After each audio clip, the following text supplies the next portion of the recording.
We want to welcome Russ Alexander and Annie Wilson. They are Sunset Companions. Annie and Russ are death doulas.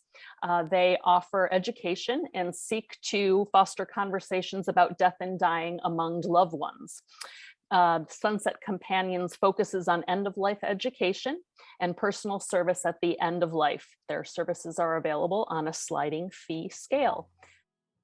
Hello, everyone. I'm Russ Alexander of Sunset Companions. I am Annie Wilson.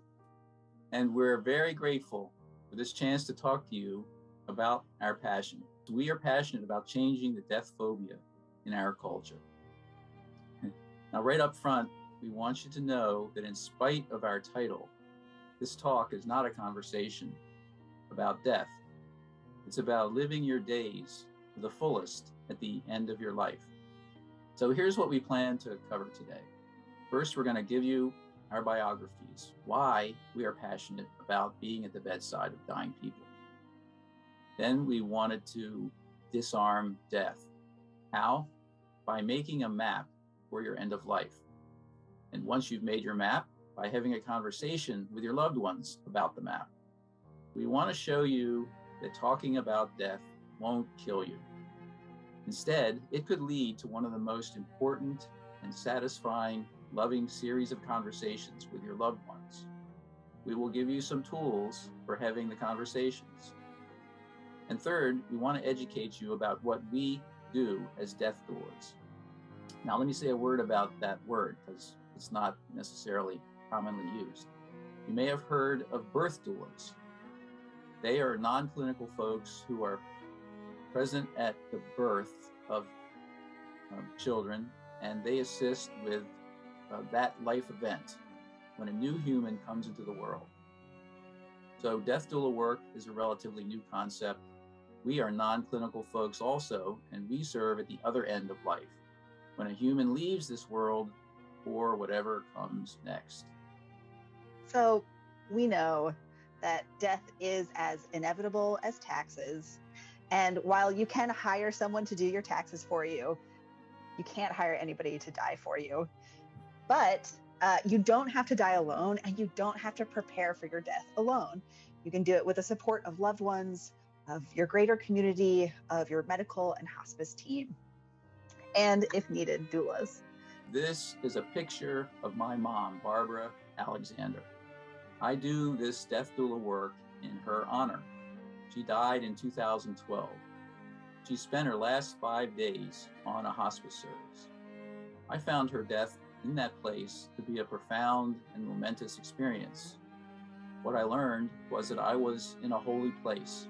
I don't mean to suggest that by using this word, we think that your experience should be holy.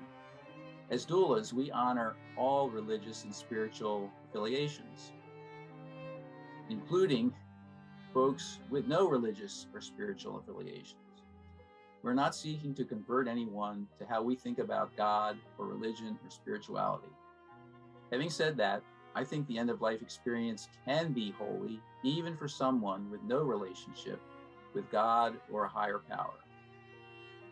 So I came back home, and the universe put me on a new path. I became a hospice volunteer in 2013 and continue in that role today.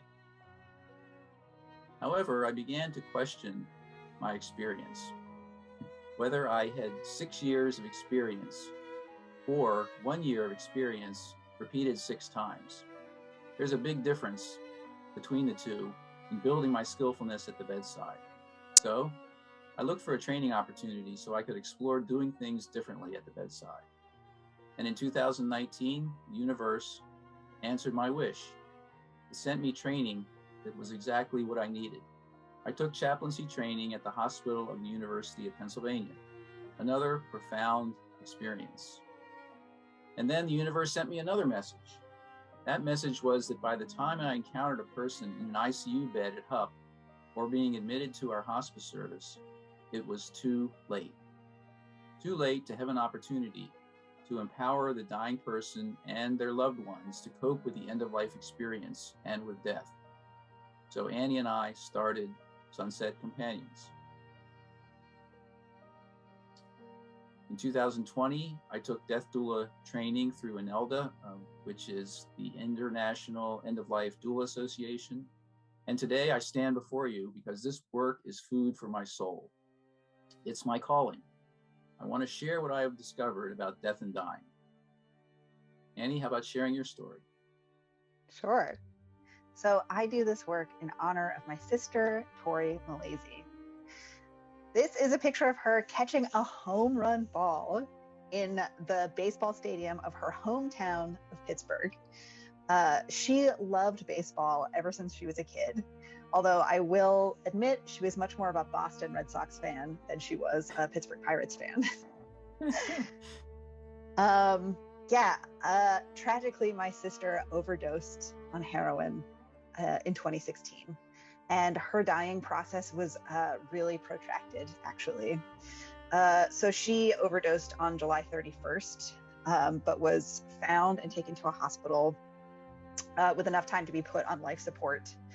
But it was too late for her to recover. So she was taken off life support on August 16th and passed on August 22nd, 2016. So this was a dying process that lasted over 3 weeks long. There was, an unimaginable amount of anguish in her passing, and there were some aspects of it that made it particularly painful. So the first was that we didn't know much about her final wishes. We didn't know what to do while we sat by her hospital bed or by her deathbed. We didn't know what music to play as she was passing or at her funeral. We spent most of that time in shock, really.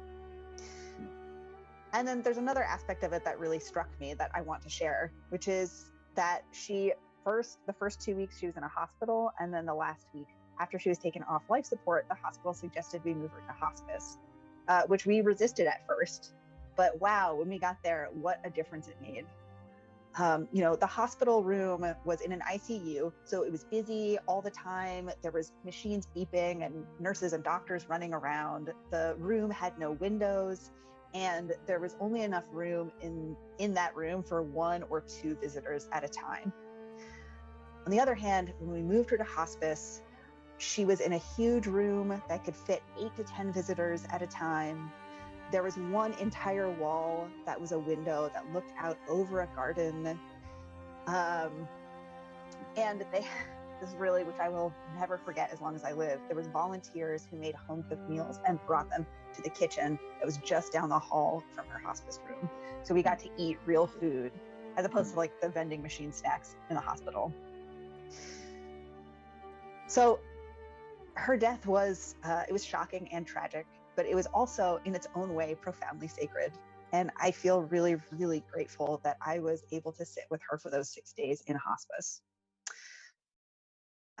As background, my primary career is that of choreographer and performer. I use my body as my medium, and so I spend a lot of time thinking about the body, its ephemerality, its fragility, and the preciousness of the life that it holds. My sister passed when I was making a new dance, and so I incorporated the experience of her dying and my grief around it into my dances. And I wanted to bring my experience of being a dancer and performer into serving those who are dying and the folks who love them. So I also took the INELDA training with Russ, and right before the pandemic hit, I was a hospice volunteer, but it was only for a short period of time before the pandemic kind of ended that. Yeah. So thank you for letting me share the story of my sister. So we are giving this talk to encourage you to think about your own passing so that you might reduce the amount of anguish your loved ones may feel by not knowing your wishes, and instead let them sink into the profound experience of being with you as you die. First tool we want to introduce to you is the bus metaphor. I thought that was a good slide of the VW bus, because many of us in our generation, that was sort of like a symbol for the 60s. So there are 2 benefits of using this metaphor. One, it helps with making your end-of-life plan. From now on, I'm going to call it about making your map. And then it also helps with talking about the map, because you've got to take the second step of sharing it with your loved ones so that your map can be followed. I introduced the metaphor because I think it's a non-threatening way to think and talk about death and dying. It's a tool to disarm death. It's my hope that the metaphor will help you as you think about your own death and dying, and also help you with having a conversation with a loved one about death and dying. Okay, so here's the metaphor. My life is like a trip on a bus to a place I've never visited. I'm the driver. I have passengers on my bus with me. I'm driving somewhere. The question is, where am I going? Well, am I going to the Grand Canyon? Am I going to Alaska? How about Florida for the warm weather? No, these are just side trips. For all of us, the answer to where we are going is the same. We are on a trip that will end with our death. Our destination is death. Now, none of us has ever been to this destination before. In fact, typically folks do everything possible to postpone arrival at the destination. We will eventually arrive there no matter what we do. However, in the months, years, and days leading up to the destination, having a map will make a big difference in the quality of that part of the journey. For me, the point of the journey is to live a full, meaningful life, right up until the end. The map will help to assure that you make this happen. So when I hop on my bus to go somewhere new, I'm going to first consult the map. When taking a trip, I prefer to plan it out in advance, because I usually have a specific goal, like getting somewhere at a certain time or wanting to see some scenery. Now, I'm not so naive as to think that my having a map will result in my being in control of the journey. Many things are outside of my control while driving my bus. My journey may not go as planned because of weather, mechanical trouble, accident, flat tire, or sickness. My life's journey has several legs or parts, beginning at birth. My map for my journey includes several distinct legs: education, finding a life partner, finding and making a living, perhaps raising a family, stopping working, and dying. Initially, my own map did not include thoughts of my death and dying. It does now. So we death doulas specialize in the end-of-life leg of the journey. Now, we tend to assume that the end-of-life leg of our journey begins after we have completed all the earlier legs. I want to explode that myth right now. That car accident, gunshot, heart attack, they'll all change that timing. So when is the right time to make a map? Now, when you are healthy, when you have capacity, when you have time. Don't wait until death comes to sit beside you on the bus. You never know when the end-of-life journey will begin. Now, let me hasten to add that even with a map, my end-of-life journey may not go as I planned. On my end-of-life journey, things outside of my control include whether I have a disease and what the disease process is, whether I have dementia, running out of money, outliving my loved ones, leaving me alone and with no one to care for me. These things will affect the quality of my end-of-life journey. And remember this, death is not a disease. Death is what the body naturally does without medical intervention. So my point is that by making a map, by controlling what I can control, I can make the journey as smooth as possible for me and my loved ones, all other things being equal. So ultimately, this end-of-life journey I am advocating for benefits both me, the driver, and the passengers on my bus. Because passengers are actually on two trips simultaneously. There's the journey of the passenger on my bus, so that passenger is going to experience my journey. And then there's the journey of the passenger as they drive their own bus. So the passengers on my bus or I leave them a legacy based on how my journey went. And my hope is that my journey reduces the suffering that they have as they drive their own bus on their own journey.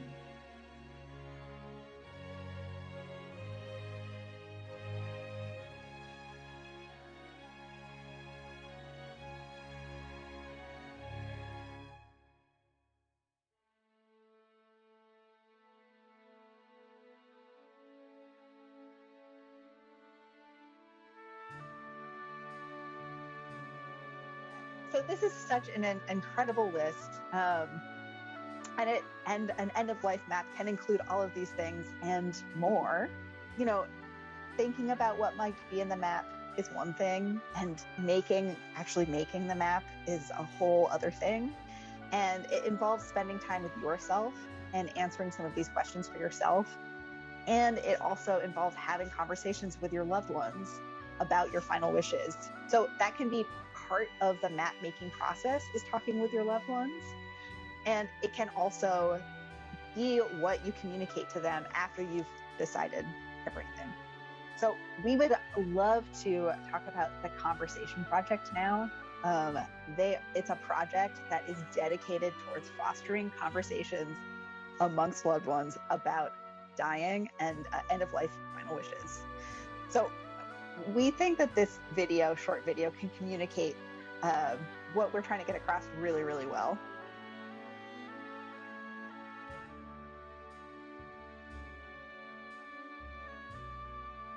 I just love that video. I think it so eloquently expresses, what we go through about having the conversation. And I do want to point out that those guys were all talking into mirrors. Why? Because they were rehearsing before they actually had the conversation. It's one thing to think about something, but it's a whole nother thing to talk about it. So a rehearsal gives you a chance to hear your own words and to decide whether you need to change them. So we encourage that rehearsal. So again, just as a reminder of the kind of very different experiences that Russ and I have had with loved ones passing. My sister's death, she was only 41 when she passed. She was very young. That because she hadn't really made a map at all, we just had no idea what to do. And it made an already really difficult time even harder. Now, on the other hand, with my mom, that was an example of a really good plan. She and my dad, together, they made a good map. They wrote the plan, they communicated to us. They then picked out a continuing care retirement community that was still being built. So they, had plenty of lead time. They downsized. When the new apartment was ready, they sold their house and moved over there. She had clearly laid out her wishes for medical treatment. They both decided to donate their bodies to medical research, followed by cremation. And then my dad, he picked out a niche in Virginia, where he was born, in the town where he was born, and that's where her ashes are right now. Why did she do that? She did it because she did not want to be a burden to her sons. And you know what? Her end-of-life journey went just as she hoped. We knew exactly what she wanted. We followed her wishes. Ultimately, we opted to withhold treatment in favor of comfort. And you know what? I was not traumatized by her death. So our passion as death doulas is to empower you to make, share, and follow your map.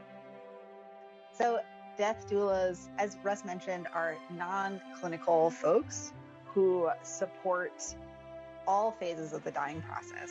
So before death, during death, and after death. So we support planning for death, which can involve many different things. We support you as you make your map, basically. We support during death, so during a vigil, which is the final days, weeks, and hours before somebody passes.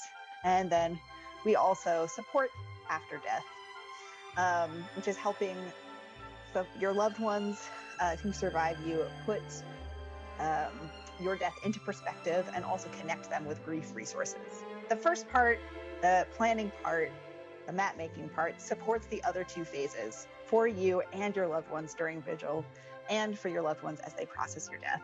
A good plan means that they get to focus on their love and their grief for you and not the logistics. Yeah, so logistics. All right, so let me share an example of what no planning looks like.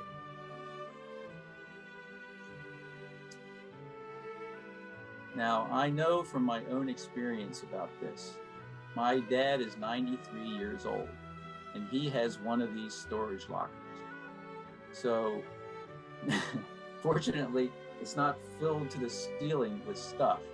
And so really, to clean it out isn't going to be that big of a deal. But my brothers, they don't want to clean it out yet. And so my dad doesn't want to clean it out yet. So that's what his wishes are. So we'll respect that. Anyway, so there's two main areas to our planning work. First, we'll call logistical, and then the other we'll call the dying environment. Now, the logistical was covered yesterday in the elder care attorney who spoke, Brian Adler, who's a member of the Penn's Village Advisory Council, and he's a certified elder law attorney. All these talks are recorded and available on the Penn's Village website, so you could just go take a look at it if you didn't come. But the main documents that he covered were having the will, which has to do with your assets, and then the living will, which is what kind of medical care you would like at the end of life, and then appointing that power of attorney, healthcare, and financial. So that's what we are calling the logistical side. So we're not lawyers, so we're not seeking to do what they do. We just want to make sure that in any end of life plan that you're getting those done as a part of it. Now, the other part of it that a guy like Brian Adler doesn't do is what we refer to as the dying environment. So what's that? Well, that encompasses all the other things that people have brought up as we've had this talk here. Where do you want to die? You got choices. Could be in a skilled nursing facility, could be at home, could be in an inpatient unit of the hospice service, could be in a hospital room. They're not necessarily going to be a choice, but that goes back to the comment about let's make wishes. Let's communicate wishes for these kinds of questions, and then your loved ones will do what they can to meet those wishes. You want to have people at your bedside singing to you or reading you a book. You want them to create something like a scrapbook or write in a journal. You have a religious or spiritual component to what you want at your last end of life. And then let me also add one other often overlooked thing, and we refer to that as unfinished business. Well, what's unfinished business? It's something that typically you would regret if you didn't do it while you were alive. Who do you want to forgive? Who do you need to forgive? Who do you need to ask forgiveness of? Who do you want to thank for their love for you or what they did for you? Who do you need to tell that you love them? Those are what we refer to as unfinished business. And we're driving along in our bus and we think, oh, we got a ways to go before we reach the destination. But you don't know when your destination is going to reach you before you expect it. So don't wait. All right, so the first example of planning of the dying environment was the one I gave about my mom. Now here's another one. So this one, let's call this person Mrs. P. So let me tell you about her environmental map for her end of life. Mrs. P was a friend of my family for many years. She was my mom's neighbor at the continuing care retirement community where they lived. Mrs. P was present at my mom's bedside during her last 5 days on hospice service. Mrs. P supported us in our grief. Mrs. P actually died a couple years after my mom. So guess what? Mrs. P had a really specific component to her map. Once she went on hospice service, she said, nobody's going to visit me except my children and grandchildren. She had a sign on the door of the skilled nursing facility where she spent her last days, and it said, no visitors. Now me, I had a long time relationship with her, and she had that with our family. And I kind of pushed back. I said, oh, I'm going to come down there. And so, here's when I can come, Thursday or Friday. Is that okay? And their daughter said to me, you can't come. So I was shocked, I must admit. However, it was a really valuable lesson. The lesson is about map making. Nothing is off limits because it's your map, it's your life, it's your end of life. Make it what you want. It doesn't matter what other people might think. What matters is the experience that you leave with your loved ones. That's what matters. So that's what we bring to map making. Having been at many bedsides and seen many maps, we can share those with you. And it's our hope that it makes your journey and that of your passengers a holy and profound experience. This silver binder was created by Penn's Village. It's a binder that you can buy from the office. I think it's $40. And it is a very comprehensive place to put down all of your assets, all of your investment accounts, all of your wishes. So that's one sort of old school way of doing it. We also, on our website, we will give you some resources that are on the internet. They're web-based tools that you can use too. Then we have another tool that we wanted to share with you, and that's the Conversation Project Starter Kit. That's what's on the screen. So this tool is a booklet, and it asks a lot of questions, and it provides space for you to write your answers, and then it helps you focus then on having the conversation, not just what you want to say, but who you want to say it to, where do you want to say it, and when do you want to say it. The basics of having a conversation. So we offer that as another tool for you to use. I would love to take some time right now for us to just imagine our end of life experience, which could feel uncomfortable. And I'll just say that you can imagine as little or as much as you like. If you have a pen and paper handy, you can grab it. Otherwise, you can just close your eyes or keep them open and look out at the sky and imagine yourself as I ask you a series of questions. So we're going to imagine that you are entering hospice service with plenty of time before you die. And I will say before we start that you don't need to worry about the logistics or the realisticness yet of the plan. So if you would prefer to die on a beach with Frank Sinatra crooning at you and feeding you grapes, you should write that and you should imagine that. And then we can work out the logistics later. On the other hand, if you're not imagining something as detailed as that scene, if you're like, oh, I'm experiencing a feeling of softness, or I would like to experience a feeling of softness, or I don't know, but I know that I want this one person there.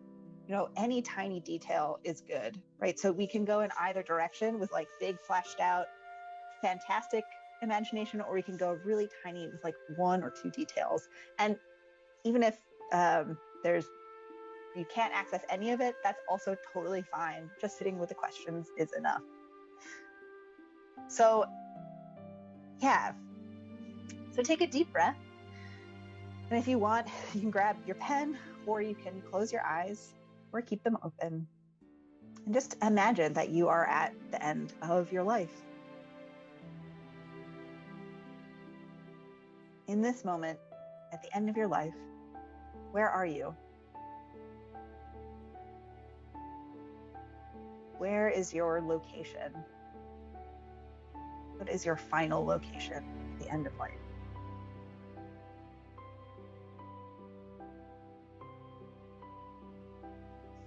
Right now, the end of life, who else is there with you?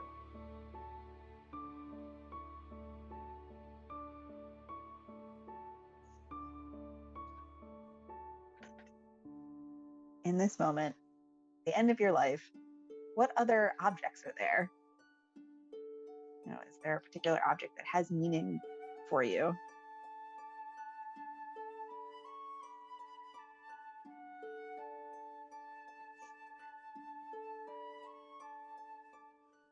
Right now, the end of your life, what are people doing as they are gathered around your bedside?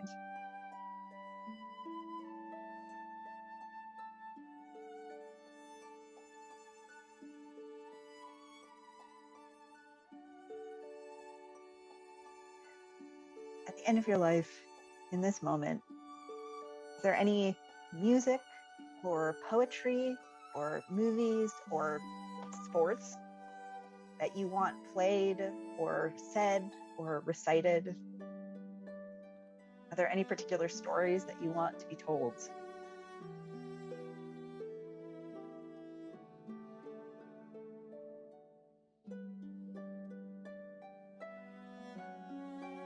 And in this moment, at the end of your life, are there any flowers or plants or pets nearby?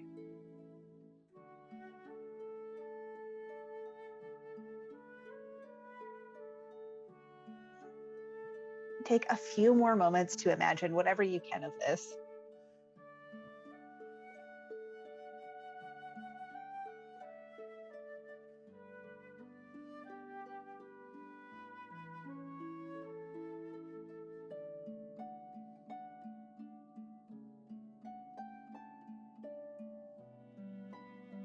Yeah, these are so great. I'll also say that we have, there's a website called, I think, Evening Star Doulas that Russ will put a link in the chat, that gives a sample vigil plan, and it has really simple requests, like, please remove your shoes as you enter my room. Please keep medical supplies stored in a different room until they're required. Please feel free to read to me from my book of travels that's on the nightstand.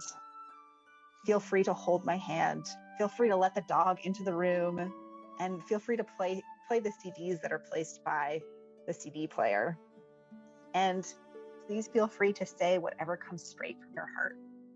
So this is like instructions to visitors that there are certain things that are like, please take off your shoes. It's like a specific request. And then there's things that's like, feel free to do this, so that they have options for how to participate in the environment. And so that takes us to vigil, which is this time, right? So the days and weeks leading up to a passing. And death doulas can provide support around this vigil time. So to go back to Molly's question, I'm remembering it and addressing it correctly, is that death doulas can provide support to this very intense time. And one of the ways that we can support is that we can help, oh gosh, I wish I could think of a better word, but help enforce a vigil plan, right? So like Russ said, explaining to visitors your reasons for wanting a certain aspect of the plan followed. We can also provide support by giving relief to caregivers. So let's say you're somebody who does not want to be left alone. We can come in while your loved ones go take a nap, go get something to eat, et cetera, et cetera. We can offer guided visualizations. So to go back to my example, imagine you're on a beach and Frank Sinatra is singing to you and he's feeding you grapes. So even if you can't do it in real life, you can do it in your imagination. And in general, we just provide support by paying attention to details that the loved ones might not be able or maybe shouldn't have to pay attention to. So I'll give a quick example of my friend who was gathered with her family to take her father off life support a couple years ago. And it was expected that he would pass as soon as they take him off life support. The family was gathered around. It was very emotional, of course. but unfortunately, somehow somebody had left the TV on, so it was playing some TV show, and in the hallway, a nurse was talking about her kids' gymnastics competition that was coming up. And so there's these kind of weird environmental aspects that the family was just too overwhelmed to address, which totally makes sense. So I remember, my friend really said that they had wished that there was a death doula there, just to have somebody who is like a little bit less emotionally involved, who could turn off the TV or step outside and ask the nurse to be quiet. So that's just an example of how doulas can support this phase of dying. So the third phase of what we do, we call post-death processing. Okay, what's that? Our role after the death is to connect survivors to grief resources. For example, what about a group? What about a group of folks who have experienced a loss, and it's an opportunity to come together and talk about it? That could be done in person, that could be done virtually. There's tons of resources on the internet. We put some of them on our resource page, like grief.com as an example. Then we also provide an opportunity for the survivors to look back on the experience and reflect on its impact on them. Sometimes we find that we, as the doula, have had a particularly moving moment in a death, and after the death is over, we bring it up with the loved ones, and it didn't really hit them. They didn't see it. And when we offer it to them, it gives them a chance to experience something that they might have missed because they were so connected to their own grief and suffering that they missed it. So it's about bringing insights that as they think about the death of their loved one and about their own death. Just to review, to summarize the talk, life is like a journey on a bus. You are the driver, death is the destination. The quality of the arrival at this destination is influenced by the quality of the map and the resulting journey. Map making is a do-it-yourself process, right? You can pull in the support of other people, but it is something that you can and will need to do yourself. Hey, Annie. Yes. You remember when we first started on this, I think one of the first things you told me was that what we hope for in our doula work is that we put ourselves out of business, because that's the point. Generations ago, there were no doulas, there were no funeral homes, there was none of that. All death took place in the parlor of the house, and the community supported the grieving people, the dying people. They brought food, they came and sat in the parlor. So yeah, now we've delegated a lot of stuff around death and dying.